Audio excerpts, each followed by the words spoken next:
have had quite an extensive exchange with the pro-rector on the issues of cooperation.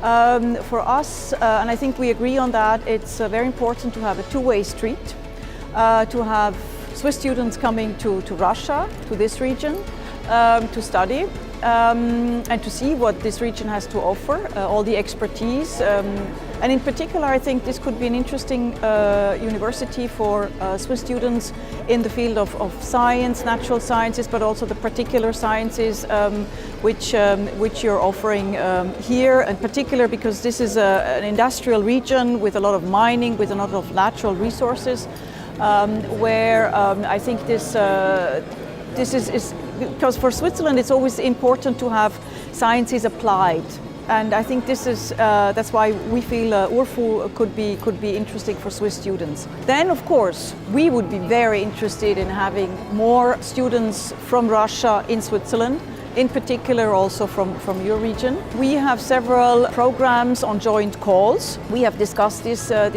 field with your pro-rector.